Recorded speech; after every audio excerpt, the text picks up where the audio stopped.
हमारे बच्चों को ऐसे बरगला रहे हैं लोग, ये 2-4 लाइन अंग्रेजी सीख गए, ये सब है how are you, how did you, बस इतना ही करके इनको कुछ पता है नहीं बेचारों को साइंस क्या होता है और ये शास्त्र क्या होता है। कभी किसी विद्वान से पाला पड़ा नहीं, पोंगा पंडित से पाला पड़ा है, बस हाथ में केवल बांध करके ओम ओम गुम गुम गुम करके वो दे दिए, वो सोच गए हो गया। तो आओ भिड़ो बैठो पूछो तुम्हारे फिजिक्स में कितने प्रश्न हैं, केमिकल जो पूरा का पूरा तुम्हारे बॉडी के भीतर में सब रासायन ही तो है, पूछो जरा किसी विद्वान से।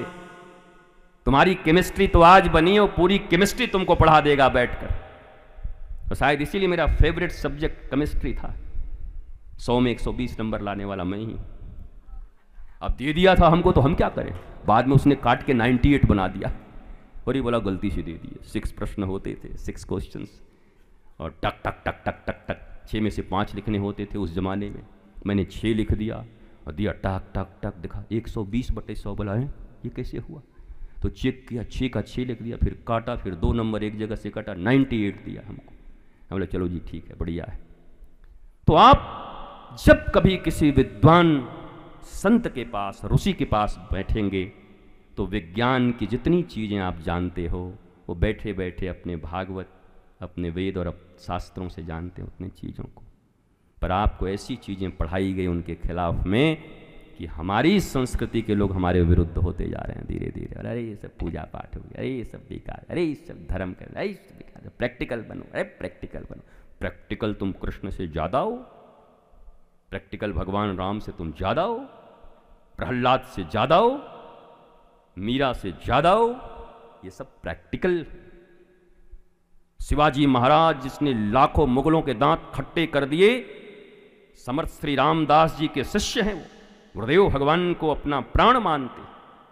नरेंद्रनाथ जो अमेरिका की धरती पर जा करके पूरे विश्व को हिला के आ गए, भारतीय धर्म की ध्वजा को लहरा दिया, वो कौन है?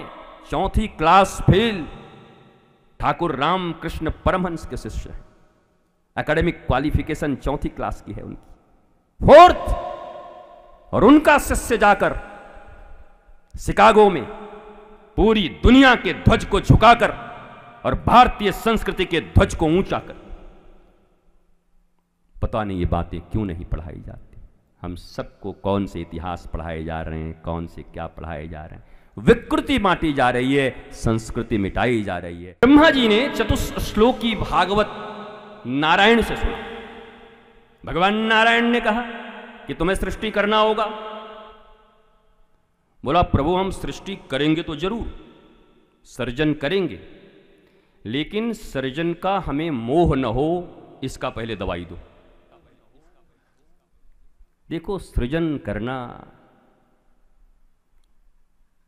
तो प्रत्येक जीव को आना चाहिए, हम ब्रह्मा की संतान हैं, लेकिन तकलीफ सृजन का मोह है, ये मेरा है। ब्रह्मा जी ने कहा मैं करूंगा पक्का, पर एक दवाई मुझे पहले दे दो। क्या? मुझे इस सृष्टि के करने का मोह न हो, न ही सृष्टि में किसी से मोह। आपकी सृष्टि है, आपने कहा इसलिए कर दे रहा हूं, आप मेरे स्वामी हो, मैं आपको प्रेम करता हूं, पर इनसे मेरा कोई लगाव, कोई मोह न रहे, क्योंकि साथ में मैं भगवान शंकर भी, शिव भी, रुद्र भी आने वाले हैं, इनके प्रलय की भी तैयारी करवा रहा हूं मैं। ब्रह्मा जी और तुम में इतना ही अंतर है, सृजन तो तुम भी करते हो, पर लय की तैयारी नहीं करते, मोह करते हो। ब्रह्मा जी भी सृजन करते हैं, पर सृजन के मोह से बचने के लिए नारायण से उस चतुश्लोकी भागवत का पहले ज्ञान ले लेते हैं। भाई हमको फूल मोह प्रूफ बना दो। भैया कितना बज गया? और चलो कुछ मिनट और है, मोह प्रूफ बना दो। हम भी आज पहुंच ही गए हैं, कोई दिक्कत नहीं, मोह प्रूफ बना दो। आप क्या कर रहे हैं? आप भी घर बना रहे हैं, बच्चे पैदा कर रहे हैं, सामान खरीद रहे हैं, मित्रता कर रहे हैं। वो आप क्या समझ रहे हैं? मेरा बच्चा, मेरा घर, मेरा मित्र, मेरा सामान, मेरा बैग, ये आपके जीवन का मूल दुख का कारण है। ब्रह्मा जी भी सृजन करता है। क्रिएटिविटी न हो जिंदगी में तो है क्या? सृजनात्मक शक्ति न हो तो सृजनशील हो, लेकिन सृजन के साथ साथ विसर्जन की भी तैयारी रखें। हम विसर्जित नहीं कर रहे। मिट्टी की मूर्तियों को 10 दिन तक रखकर पूजा करके नदी में धक्का देके आ जाते। हाँ या चलो गया गणपति, हाँ दुर्गा जी गई, विसर्जित हो गई। और तुम क्या यहां अमर होके आए हो? तुमने जो कुछ बनाया उसको अमर करके रखोगे जेब में, उसके विसर्जन की तैयारी नहीं है। मोह आबद्ध होकर ब्रह्मा ने इतनी बड़ी सृष्टि की, उनको मोह नहीं हुआ। यद्यपि लीला के क्रम में एक बार अभी मोह होगा, वो भगवान की लीला है। ग्वाल बाल गैयाओं को चुरा के ले जाएंगे ऊपर उठा के, ये भगवान नहीं हो सकते। एक मोह है, और एक सरस्वती के लिए जो कहते हैं उस पर भी मैं कभी बोल दूंगा। उसका पूर्ण ज्ञान नहीं है अभी भारतवासियों को शास्त्र के अनुसार। तो ब्रह्मा जी ने कहा कि मुझे इस मोह से बचने का उपाय बता दो, तब मैं सृजन करूंगा। और तब भगवान ने चतुर्थ श्लोकी भागवत उनको दिया। अहमेवासमेवाग्रे नान्यदित सत्सत परम। इस चारों लाइन में बस एक ही चीज है कि मेरे पहले ये जब सृष्टि नहीं थी तब भी मैं था। भगवान कह रहे हैं, सुनो ब्रह्मा, सृष्टि नहीं थी तब भी मैं था, ओके। सृष्टि है तब भी मैं हूं, ओके।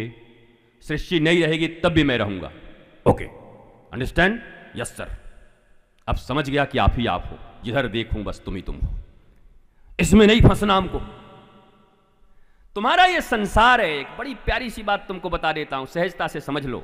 तुम रहो इसी संसार में, जियो, परिवार बनाओ, घर बनाओ, द्वार बनाओ। बस ये जैसे रेडिसन होटल में जाकर चेक इन करते हो और 3 दिन के बाद चेकआउट कर लेते हो, तो उसके सोफा को पकड़ के रहते हो, अरे मैं सोफा, हाय बेड, कैसा ये होटल। चेकआउट किया, चेक इन एंड चेकआउट। बल्कि तुम लोग तो ऐसे कोई साबुन भी चुरा के ले जाते हो, और कितने लोग। लेकिन उस कमरे से, अब उस कमरे से तुम्हारा कोई मोह है? कोई मोह है? 4 दिन तक रहे, तुमने पे किया, चुरा और लिया, बनाए नहीं, बिगाड़ के आ गए। हमारा नहीं है, रेडिसन वालों का है। भारतीय रेल में तो बाएं हाथ से जो मग उठाया जाता है उसको भी जंजीर में बांध के रखी जाती है। भारत के लोग उसको भी नहीं छोड़ेंगे। ट्रक के अंदर लदा हुआ है 2 नंबर का सामान, फिर भी मेरा भारत महान। बताओ महाराज, जिस पात्र को कोई छूना न चाहे उसको भी इतना मोटा जंजीर में। भारत एक दिन विश्व गुरु बनेगा, पहले जंजीर तो हटवा दो उस मग से। इतना तो हमारा चरित्र हो। उस संपत्ति के प्रति, भारतीय संपत्ति के प्रति, उस जापानी की तरह। जब विवेकानंद जापान में बस पे बैठ के जा रहे थे, जापानी बगल में बैठा हुआ था, फटे हुए सीट को सिल रहा था, तो विवेकानंद ने पूछा, तुम क्या कंडक्टर हो, कर्मचारी हो? बोला नहीं। अच्छा, बस की सुरक्षा के लिए? बोला नहीं। बोला मैं एक साधारण यात्री हूं। बोला तुम क्यों सिल रहे हो? बोला मेरे राष्ट्र की संपत्ति है, इतनी फटी है, कोई उंगली लगा के और न फाड़ दे, इसलिए सिल दे रहा हूं मैं बैठा हुआ। ये राष्ट्रवाद है, ये राष्ट्र प्रेम है। हम गाते रहें कि भारत विश्व गुरु हो जाएगा, लेकिन जब तक हम भी पक्का ही व्यासपीठ से कह दे रहे हैं, जब तक वो चेन जंजीर से हटेगी नहीं तब तक मामला गड़बड़ है। इतना भी विश्वास नहीं। पंखा उठा ले जाएं ट्रेन का, एक से पंखा पूरा न गया तो ऊपर का ढक्कन उठा के ले गए। हम कि ये क्या कर, सब्जी रखूंगा। हम कि कमाल है तो तेरे जैसा चोर नहीं देखा भाई, अद्भुत है तू तो। कुछ भी काम आ जाए सरकारी चीज में उठा के ले जाए। बताओ, सरकार तो हम ठाकुर जी को भी कहते हैं, सांवरिया सेठ, सांवरिया सरकार, ओरछा नरेश, हमारे ठाकुर जी सरकार हैं, बड़े सरकार। तो इस सरकार के प्रति आपकी ऐसी भावना है तो बड़े सरकार के प्रति भी कैसी होगी ये समझ आ रहा है।